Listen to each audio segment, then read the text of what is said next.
But hey guys, welcome back to What's Going On, Kev. I'm in the car here with my wife and we're just cracking some jokes about, what if when people get deported, right?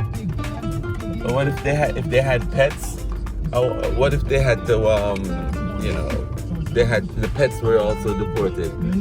How would some of these American dogs, right? Oh, that's nice. How would some of these American dogs handle it in Jamaica? Just imagine that you're a dog, right?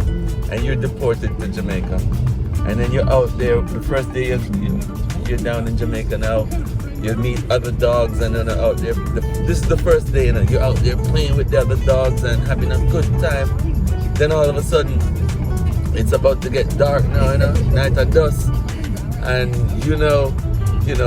thinking that, oh yeah, I'm gonna, it's time for me to go inside now, so now you're going closer to the door, to the front door.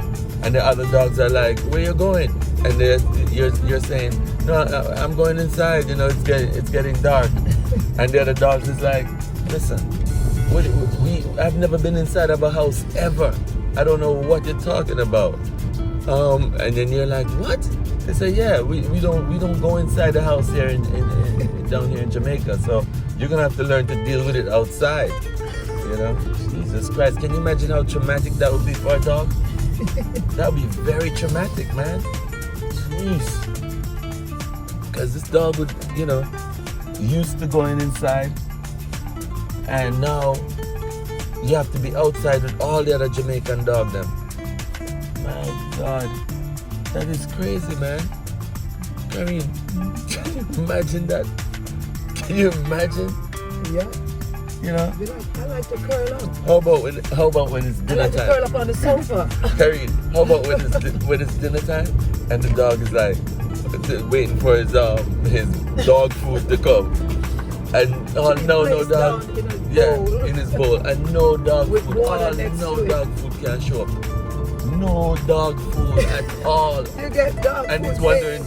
Maybe once a day you'll get those scraps from the table. When the dog food coming and all the other Jamaican dogs them hanging around the back waiting for the scraps to throw out. They say, they just had dinner. So as a matter of fact, Jamaican dogs intelligent. They know when dinner time is coming, and basically they wait around at the back, and when they start to scrape out the plate into the, they say they run out there and start bite up the bones and everything, But you as the American dog down there waiting for a bowl to be placed in front of you with dog food.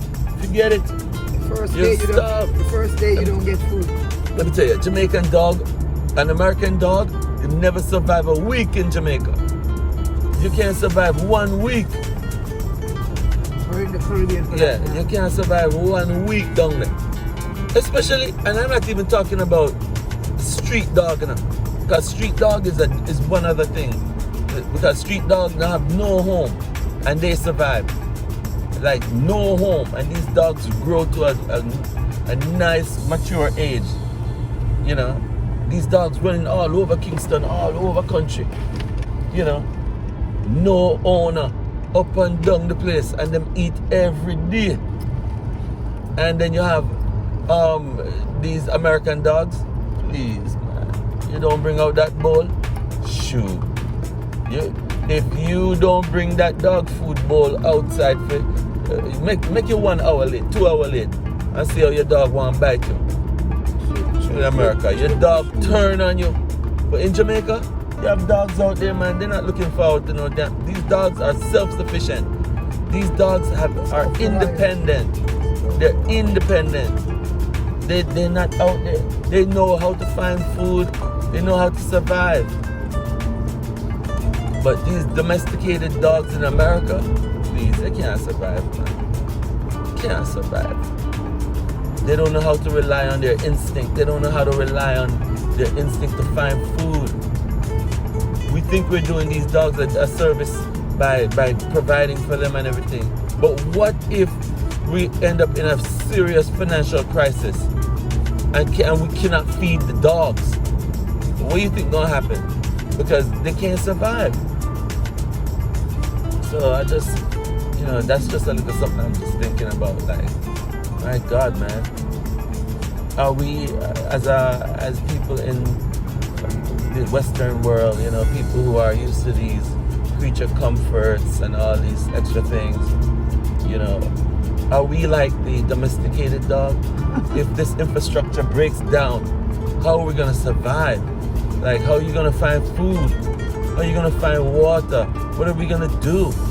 We're so dependent on the municipalities and the governments and all these things for our daily survival. We've totally lost touch with our internal instinct, our spirit, you know, to guide us. A lot of people, that's why you have so many people having mental problems, because any disruption in this matrix, any disruption, you know, people cannot deal because they've never been taught how to like listen to their inner spirit, listen to the instinct, you know, just pause for a second and let the voice inside tell you what your next move should be. A lot of these people they never communicate with the internal voice. They're in a trouble. Or they won't be able to forage for food in the forest. They can't find nothing. They don't know what to eat. Yeah, they panic. If you saw the video, look at the video that I posted with when the garage door couldn't open. Automatically, my instinct is to just be still and just listen to my internal voice and see how I can figure something out. How can you figure it out? How can you figure it out? You know. So the first thing is to just realize that the answer for everything you need is inside. Everything. The answer is inside of you. All you have to do is just tap in, relax, tap in. You'll find an answer. When I couldn't open the garage door, you know, I knew I had to open the window. When I tried to open the window could only open halfway. I'm like, oh my God, how am I gonna get in? Right? But then I didn't just give up. Like, oh man. And then when I got in, you know, the place to where the latch is so far away, there's no way I would be able to reach that thing. But I started tapping into my inner MacGyver. You know, a lot of people lost the inner MacGyver. Yeah, you know, that was a good show. We all have an inner MacGyver. You know, this mechanism that can make you use chewing gum and connect things, and fix things with just whatever you see around you. Just look around, and if say for instance you have a screw that you need to loosen up, and you don't have a screwdriver, right? People who are spoiled, they'll be like, oh my God, I'll never be able to open this. Oh my God, I'll never be able to open this. We're done. We're stuck. Right? The person won't even go in their pocket and say, oh wait, I have a dime. I think I can use this dime and put it in the screw and turn it. You know, they don't look around for things or a nail or anything. Nail just file. You're stuck somewhere in an elevator. You needed to have this little piece. You don't know how to just look around, improvise, find a tool, boom, boom, boom. You know, this is built into our spirit. We have these powers, but when everything is provided for us, we lose touch with these powers, and as soon as a problem happens, we lose it. You know, you just fall apart. Now, I work in computers, right? And a lot of times situations happen. Multi-million-dollar deals are on the line, and the systems go down, and there's a problem. So you cannot just go panicking and, oh my God. You can't do nothing like that. You got to fix this problem. It's your job, you know? And it could be where the resources is not there, whatever is not there, but you got to think quick, on your feet. How you going to get this person to present to machine to be fixed? How you going to get something to work? Can't waste their time. Can't be in the office more than half an hour. How you going to get this working? Sometimes you have to run. If you go to a person's computer and it's not working, but they need a computer, you have to be quick on your feet to be like, okay, you know what?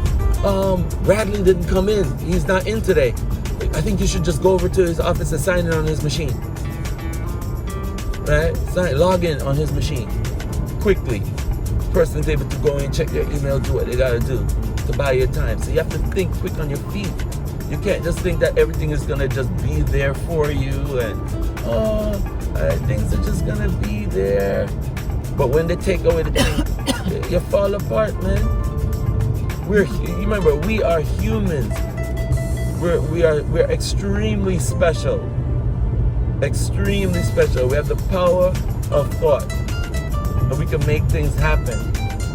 And we can't afford, to just be so domesticated that you lose your powers. That's all I have to say, guys. I'm not.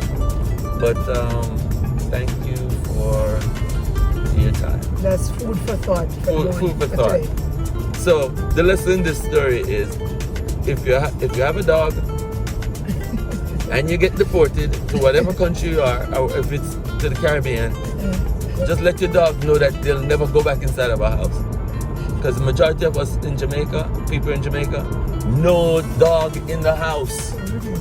In the Caribbean or Africa, no dog in the house. Your dog stay outside. Cats could come inside on the islands. In Jamaica, cats could come inside. Dog, if it's a puppy, a little small puppy, yes, it could come inside. But from that puppy start to look like a dog, like it growing. Yeah. I never had dog puppies. Puppies never allowed either. Yeah, they might be on the veranda. No, we had a puppy. We had a nice, cute little furry puppy. Maybe. And we bring him in the house a little. Yeah, that was just one person. But let me tell you something. By the time that puppy start to look like it's getting bigger, the legs start getting longer or something like that, that puppy going straight to outside. Nope, not even a puppy. That puppy gone straight outside. Not even a puppy. Go and go learn how to find food. Or learn how to survive out there with the other dog then. It might be the run. the little one that you don't want to die. You might take that one on under your wing and feed that one. Yeah. But still not going to be in the house. Like I said, it might be on the veranda in its own little box. And you feed that one so it can get nice and fat, and nature won't take it out, out of the equation and kill it. But, I tell them, people don't play. Alright guys, that's enough. Catch you on the next one.